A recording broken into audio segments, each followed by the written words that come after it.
আসসালামু আলাইকুম। আমরা সকলে ভোরে উঠতে চাই। ভোরের আলোয় হাঁটতে চাই, জগিং করতে চাই, আবার ঘুমিয়েও থাকতে চাই। আবার যখন আমাদের অ্যালার্ম গুলো বাজে, তখন বারবার আমাদের হাত চলে যায় অ্যালার্মের বাটনটা অফ করে যাতে আবার ঘুমিয়ে যেতে পারি। কিন্তু আবার যখন ঘুম থেকে উঠি, রিয়ালাইজ হয় যে এতগুলো সময় ঘুমিয়ে গেলাম, এতগুলো সময় আমি চলে গেল আমার জীবন থেকে। তো এটার একটা সহজ সমাধান হতে পারে যে আপনি কিভাবে এক অ্যালার্মে উঠে যেতে পারেন। কেন কিভাবে আমরা তন্দ্রাচ্ছন্ন যে অনুভূতি সেগুলো কাটিয়ে একদম প্রোডাক্টিভ একটি সকাল শুরু করতে পারি। দ্য মিরাকল মর্নিং এই বইটা হল এলরোডের এই বইটি পড়তে গিয়ে আমি কিছু টিপস পাই যেগুলো আসলে নিজের জীবনে যখন আমি এপ্লাই করেছি দেখেছি যে ৫ টায় ঘুম থেকে ওঠাও কোনো সমস্যা না। তাহলে কি কাজ করতেন যেটা আপনি ফলো করলে আপনিও আর্লি রাইজার হতে পারবেন? ১ম এ উনি যেটা করতেন শোবার আগেই উনি রাতে একটি ইনটেনশন মানে অভিপ্রায় ঠিক করে রাখতেন যে সকালে কি করবেন।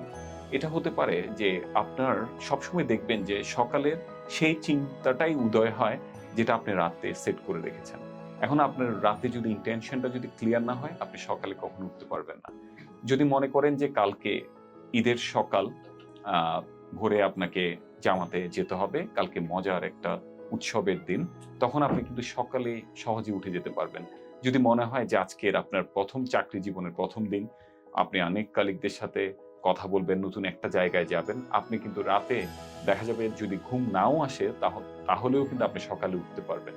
সাধারণত তারপর দেখা যায় আপনার একটা ট্রিপ আছে, কালকে আপনারা সেন্ট মার্টিন যাবেন। আপনি রাতে মাঝরাত পর্যন্ত যদি ঘুম নাও আসে, আপনি ভোরে কিন্তু উঠে যেতে পারছেন। এটার একটাই কারণ আপনি চিন্তা করেছেন যে আপনি সকালে উঠবেন। আপনার মাইন্ডসেটটা ক্লিয়ার ছিল। সেজন্য আপনি কিন্তু অ্যালার্ম না বাজতে বা অ্যালার্মে আপনি সেট করলেন না টাইম, তবুও আপনি কিন্তু সকালে উঠে যেতে পারবেন। তাই তিনি সবসময় রাতে একটা আ এক্সাইটেড কোনো মেসেজ দিয়ে রাখতেন ব্রেইনকে যে কালকে সকালে আমার জন্য কেন এত ইম্পোর্টেন্ট? কালকে এমন সব কি আ কাজ হবে যেটা করতে আমি ভালোবাসি। সেই টুকু আপনি দিয়ে রাখলে দেখবেন আপনি সকালটা সুন্দর যাবে। আর যদি মনে হয় যে না আমার সকালটাতে অনেক কাজ, কালকে আবারও সেই বোরিং জীবন, আবারও সেই অফিস যাওয়া, তখন দেখা যাবে আপনি ৮ ঘন্টা ঘুমিয়ে গেলেও মনে হবে যে কি আসলে আমার আরো পর্যাপ্ত ঘুমের প্রয়োজন। ২য় যে কাজটা উনি করতেন সেটা হচ্ছে অ্যালার্মটা এমন জায়গায় উনি সেট করতেন যেটা মাথার কাছে না, একটু দূরে সেট করতেন। কেন? অ্যালার্মটা যখন বাজতে শুরু করবে আপনাকে আবার শোয়া থেকে উঠতে হবে। অ্যালার্মটা অফ করতে হবে। তখন কিন্তু একটা বডি মুভমেন্ট হয়। বডির মুভমেন্ট যত হবে তখন আপনার অলসতা কিন্তু কমে যাবে। এটা কিন্তু খুবই কার্যকরী একটা উপায়। 3rd যে কাজটা করতেন উনি ঘুম থেকে উঠেই অ্যালার্মটা অফ করে সাথেই কিন্তু উনি ওয়াশরুমে চলে যেতেন ব্রাশ করার জন্য। যখন আপনি ব্রাশ করবেন, মুখে একটু পানির ঝাপটা দিবেন, তখন কিন্তু আপনার আলসেমি সহজেই চলে যাবে। তখন ইচ্ছা করলে আপনার আর শুতে ইচ্ছা করবে না। যেটা আমরা করে থাকি, আমরা যারা আ প্রার্থনা করি, নামাজ পড়ি বা আমাদের একেক ধর্মের লোকজন প্রার্থনা আমরা বিভিন্নভাবে করি।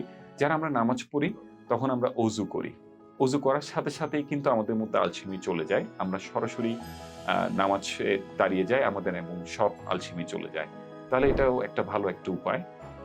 4th যে কাজটা উনি করতেন সেটা হচ্ছে আপনার ব্যায়ামের ড্রেসটা উনি চোখের সামনেই রাখতেন। চেয়ারের উপরে আপনার আ যে জগিং এর ড্রেসটা উনি এমনভাবে রাখতেন, ঘুম থেকে উঠতেই যাতে চোখে পড়ে। যে বাথরুম থেকে বের হয়ে এসেই ব্যায়ামের ড্রেসটা উনি পরে ফেলতেন এবং ব্যায়াম করার জন্য বের হয়ে যেতেন। এই ড্রেসটা তাকে আ একটা সংকেত দিত যে এক্সারসাইজ করা দরকার। সকালে না ঘুমিয়ে এক্সারসাইজ করলে আমি আরো প্রোডাক্টিভ, আরো এফিশিয়েন্ট থাকতে পারব। তো এই টিপস গুলো যদি কেউ এপ্লাই করে, আমার মনে হয় যে তার ভোরে ওঠার অভ্যাস সহজে হয়ে যাবে। এটা করতে একটু সময় লাগবে। ১ম দিনেই আপনার এটার রেজাল্ট পাবেন না। ধীরে এই অভ্যাসের সাথে আপনার শরীর যখন অ্যাডজাস্ট করে ফেলবে, তখন দেখা যাবে আপনি ভোরে ঘুম থেকে উঠাটা আপনার জন্য খুবই কঠিন কোনো কাজ হবে না।